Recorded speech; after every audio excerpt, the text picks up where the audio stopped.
Good evening, everyone. It's Jeanette Martin of MYBC Consulting, and tonight's episode of the author series, the MYBC Virtual Bookstore Author Series, I'm really excited. I'm going to have to get our guest to, number one, I can say her first name, but I know if I would try to say her last name, pardon my French, I would bastardize it, and that's just not cool with people's names. And number two, she's going to have to remind me, because it was about 8 weeks ago or so that we got connected, and I need to know the referral of this particular person's books to the MYBC Virtual Bookstore shelf. So good evening. Please introduce yourself. I certainly will, Jeanette. I am Patricia Haakonson, and why Jeanette can't figure out how to pronounce it is spelled H-A-A-K. There's no W there. So I know if somebody is reading it because they want to know if Patricia Haakonson is there, rather than somebody who knows it's Norwegian in origin, my husband's family, and that's where that comes from.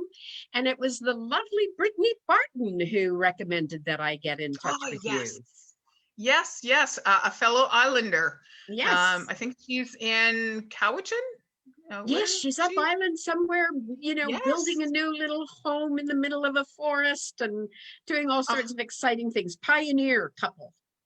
Oh, I know. I belong to a mastermind with her, with Brittany, and she showed me a little bit of her. They're living in a trailer right now. Yes. And it's like, you go, girl. You make your dreams come true, and that's absolutely basically why we want to talk to the authors, because I believe that, remember, we're all born with that blank set of encyclopedias, and that we get to fill it with everybody else's stories, and then to meet the people that write the books, to understand their creative process. Just, it's fascinating to me, and to be a steward of 2 of your books now. Thank you so much for sending me copies. So let's go, first of all, into the process of why you wanted to write a cookbook. Oops, I gave it away. Oops, the first book.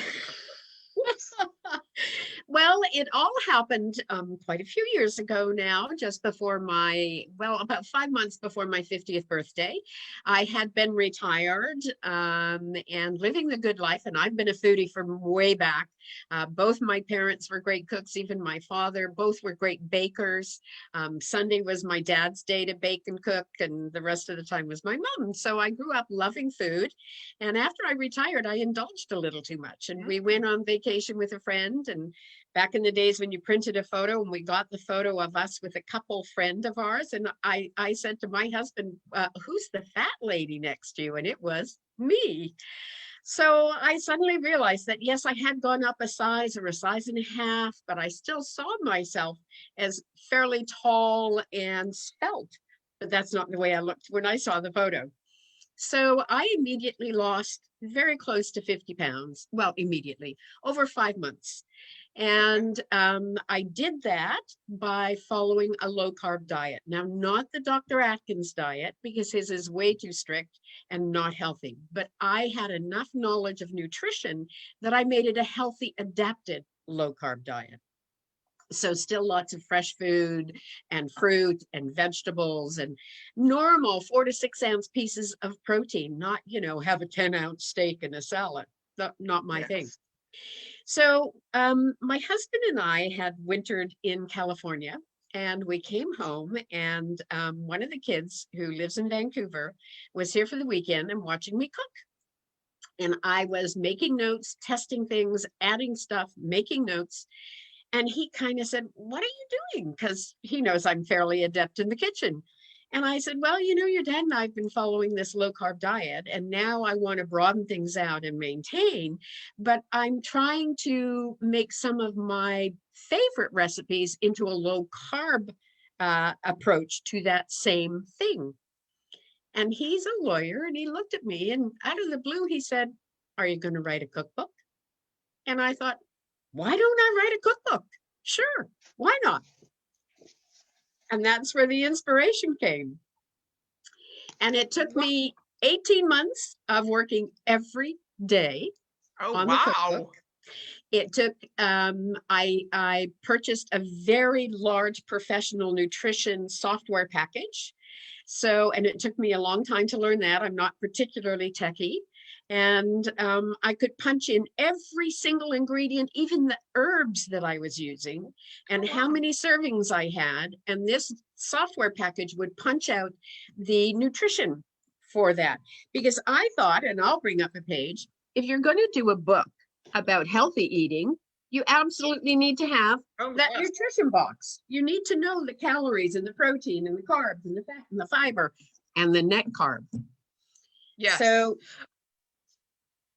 can we just pause there for pause just for a second, because I think a lot of people don't understand net carbs. Carbs. Let's just chat about net carbs for a second. Okay. Well, net carbs are where you subtract the amount of fiber from the total number of carbs, and that gives you the net carb. The net carb is actually the amount of carb that your body is absorbing, because the fiber will take away some of the carb in your elimination system. That is a great way to put it. So if we were going to dig into this cookbook, and it's interesting because I had a cookbook author on last week, Maurizia. She's an Italian chef, and she went cooking with Mama Maurizia, and we planned a Valentine's Day dinner using her cookbook. So let's plan. I'm going to pause there for a second, because a lot of my followers know I did go to culinary school back in 1983, 84, studied foods and nutrition in school. Once upon a time, lost a whole bunch of weight, put a little bit of the COVID-19 ×2 back on. And that's why I was so inspired to talk to you tonight, because I do know the low carb lifestyle definitely works. And I love the fact that it's about cooking, and right on the cover. And this is something that I think a lot of people would pass your book by and or pick your book up. And it says over 30 delicious recipes, including bread, muffins, cookies, and desserts. So with that being said, let's plan our let's call it an anniversary dinner. Okay, and let's just say over 300 delicious recipes. Yeah, 300. Yes. That's almost, I could do one a day for almost a whole year, which would be amazing. Whoops, I just walked through the book. Oh, hold on. This is real. This is life. So let's plan, say, an anniversary dinner for your special loved one. Okay, we'll pause there. I'm just winging this, guys. I'm just like, it's us girls talking tonight. Let's introduce your husband in this whole piece, because if we're going to have an anniversary dinner, let's find out a little bit about your husband. And yeah, that's book number 2. Book number 2. So my husband. Yeah. Go ahead. No, let's introduce him. Let's chat about him. Haakonson, an amazing human being. We have been married for 38 years now.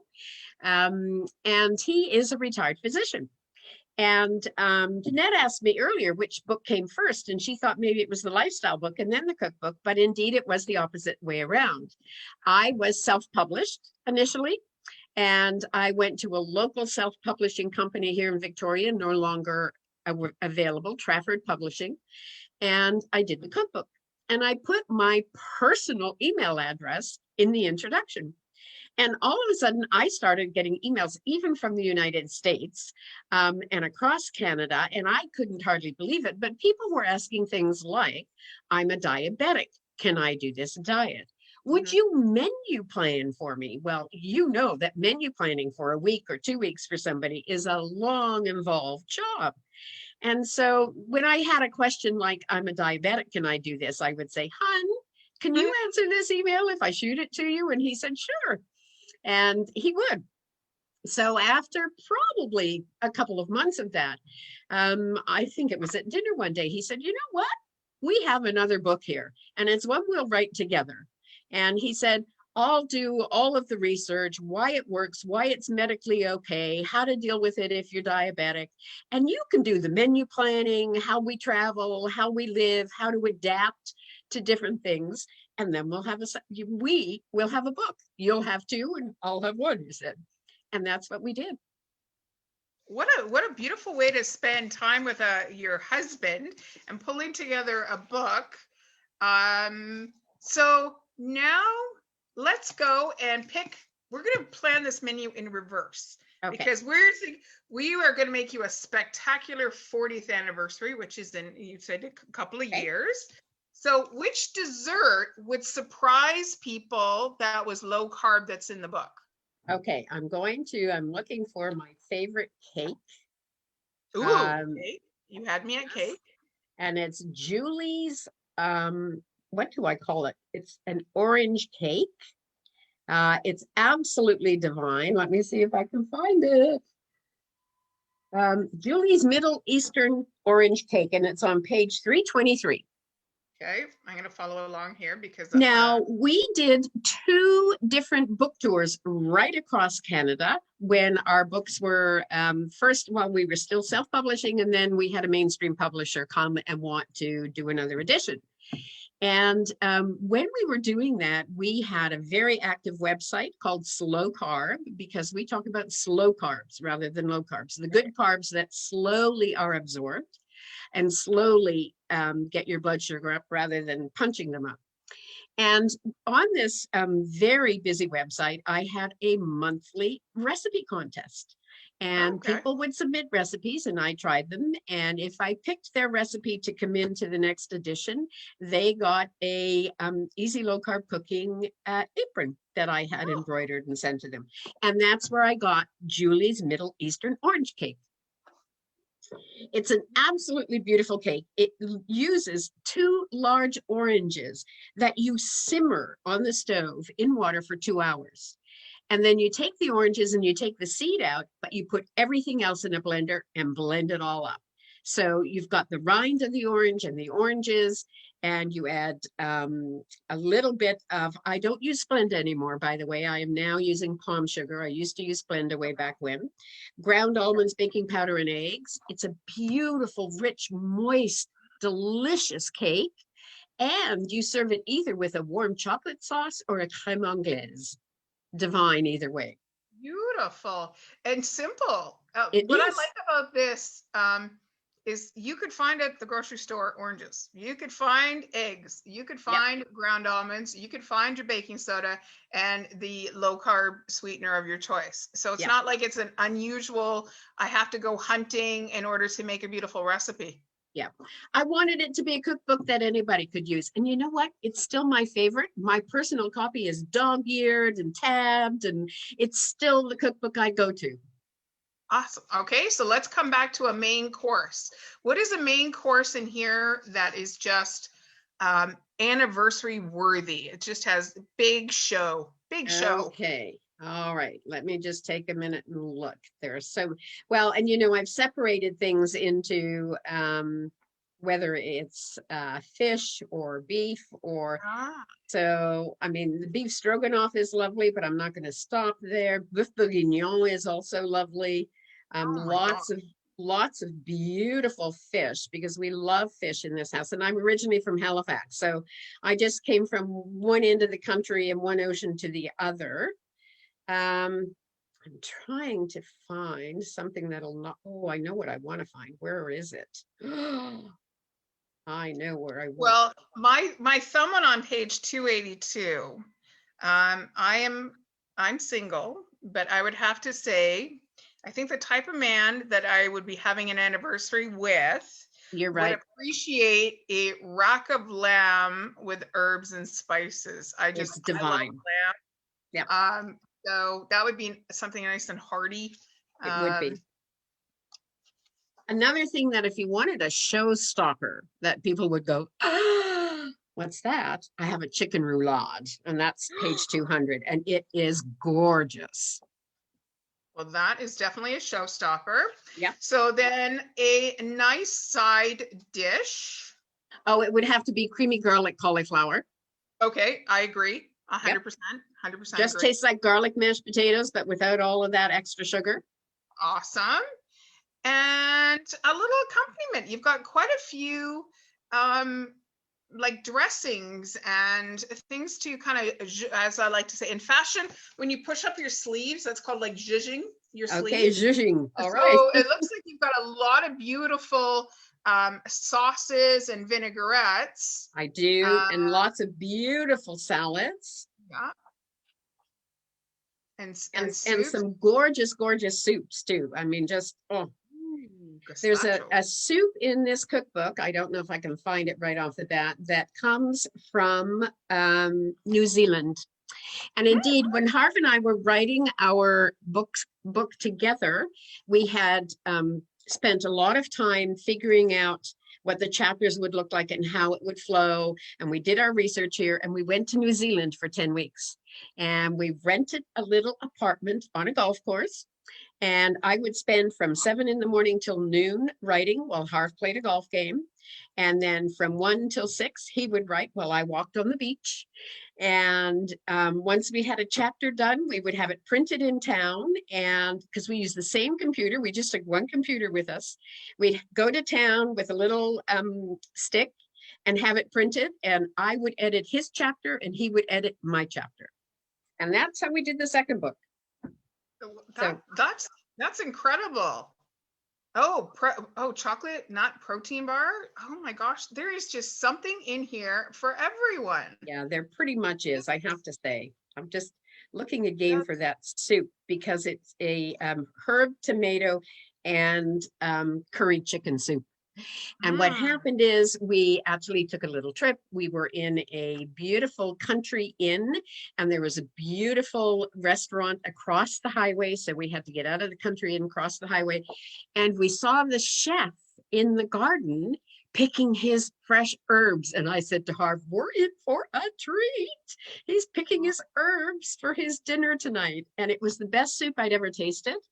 And I have to tell you, I didn't ask him for the recipe. And while we were traveling in New Zealand and in the car, I was making notes and trying to figure out what it might look like and what else might be in it.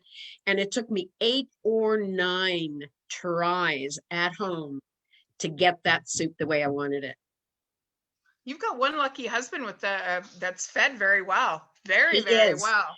He is. And I must say he appreciates it. Even to this day, you know, every night I try and make something nice. And he's always like, looks yummy on, you know, he's great. And what I appreciate about this book too, there's cookbooks out there that just like get into the recipes. Like, okay, you just want to cook, that you've set this up beautifully for your reasoning to write the book, to some low carb cooking tips, and like it's a beautifully well laid out book. I can see lots of space that if I wanted to times the recipe or divide the recipe, thought I've got lots of space that I can put my little notes in here as well. So thank you very much. I really appreciate that. And by the way, I've never been to culinary school, so I'm just a home baker, as they say. Yeah, I read cookbooks. I read cookbooks like novels, Me like too. a nonfiction book. Yeah. And there's always a story, because even when you're reading how it's pulled together, I now, because I've met you, and this is what's so cool about this, guys. I feel so blessed to meet these authors. Is as I'm making this recipe, I'm going to have a little Patricia going on, but your voice going on, going, you can do it. You can make this recipe. And that's what's so special. I forgot to put at the top of this, if you guys have any comments or questions for Patricia, please throw them in the comments. I don't have anybody moderating my comments tonight, though Patricia will come back and answer any questions. I'll make sure of that as well. And of course, her 2 books are available on the MYBC Consulting / bookstore shelves as well. So let's fast forward in our last little 5-6 minutes here to your next book. And oh, it's funny. Okay, I'm going to go here because something just popped out at me. And this was something, guys, when I did low carb, on page 124, and it says something about, and I'm going to go here because you know what, it's MYBC Consulting and it's my show here, is so many people have this misconception about I'm going to say it, constipation, because they feel that they're eating so many protein. And I can remember, guys, when I did low carb a million years ago, that it can happen. And can you explain to me why your process, that's not going to happen? Like, what's different about your process of or your approach to low carb? Well, I think probably because we're not as protein loaded as some of the others are, and the fact that we do keep fresh vegetables and fresh fruit in it. And those are the kinds of things that help scrub out the elimination system and keep it moving. So it's a little more balanced than many others are. And we made a point of doing that. That's amazing. Oh, and again, education. Look at your meal plans. Okay, guys, so this would be a beautiful meal. Breakfast, 2 scrambled eggs, 2 pieces of bacon, coffee with cream. Good. I like a cream. Oh, I get to eat another 2 hours later, a walnut flax muffin, a decaf coffee with cream, a chicken salad, half a cup of coleslaw, half a cup of strawberries. And then 3 hours later, I'm eating again, which is awesome. 2 celery sticks, 2 tablespoons of cream cheese. Okay, let's go on. When I hear cream cheeses and cream, are we doing a low fat cream cheese, or are we doing a full fat cream cheese? What's your thought process? The full fat mostly. And today I will say that I am more dairy free than I was back then. Okay. But one of the things, and I can't find it, but in this book, the Slow Carb for Life book, is a description from a physician friend of my husband's who had heart disease, and who in his 40s was told by his doctor that he had the heart of a 65-year-old. And he was also a little overweight. So he wanted to lose weight. We were in Calgary doing a book tour.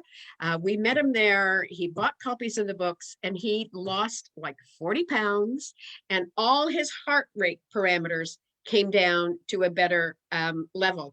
And he said, who would have believed that eating eggs and cheese almost every day, and I could still achieve these kinds of health benefits? There you go. Sense. So one of the things is doctors have misunderstood where weight comes from and how different foods impact our heart function. And, you know, for years, it was all about carbs. It was all about pasta and low fat and baked potatoes, which will put weight on like this. I haven't had, well, 2 years ago, we had our kids visit us in California for Christmas. And for Christmas Eve, they wanted a baked potato with steak and a few other things. I went out and I realized it was the first time I was buying baked white potatoes or potatoes to bake in 15 years. We don't eat white potatoes in this house. We eat yams and sweet potatoes, but we don't eat white potatoes, and very rare occasions. And I hadn't baked a potato in my house in over 15 years. Wow. Yeah, people misunderstand. A baked sweet potato has got like way more flavor than a baked potato. Anyways, guys.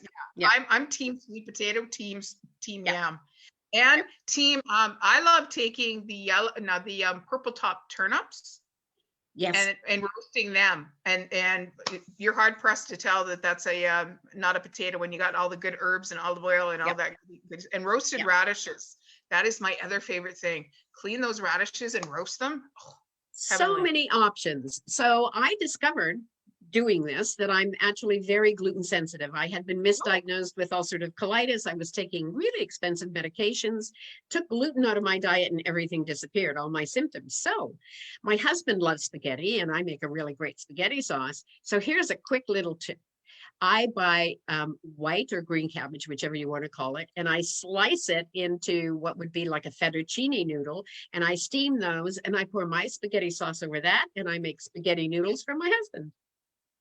See, you can still feed your husband, be happy, and well, I definitely watch your carbs. So I think that's a good place to leave it. That's a great little tip. Any last little words for our big words for our people about your books? Well, I would say if you have a hankering to write a book, go ahead and do it, because I'm a great believer that we can do whatever we choose to do. And I always thought I'd write the great Canadian novel, and I might still do that. And this started as a lark. making some recipes for my husband and I. I printed 200 of the first volume of the self-published, and we sold well over 20,000 of these books. Wow, good for you. Yeah. So there you go, guys. That's the perfect place to leave it. That if you've got a dream out there to write a book, I would love to, once you get that book written, I believe if I can put your book on my website, it's away from the clutter and it's curated. I tend to hang out with some pretty cool people in my life, and your book is up on my bookstore. Sure enough, it links probably over back to Amazon or buy it there, but it's away from the clutter to begin with. And that's what helping each other out is all about. It's that shoulder to shoulder, walking this great life together and building all those stories in our lives. I believe, Patricia, he who has the most stories wins, not the most toys. So I think I'm collecting lots of good stories. So thank you so much for being on tonight on the MYBC Virtual Bookstore Author Series. If you want to, like I said, any questions, if you watch this, please put them in the comments and I'll make sure Patricia answers your questions for you. So thank you so much. My pleasure. It is a privilege having you on my bookstore shelves. Thank you, everybody.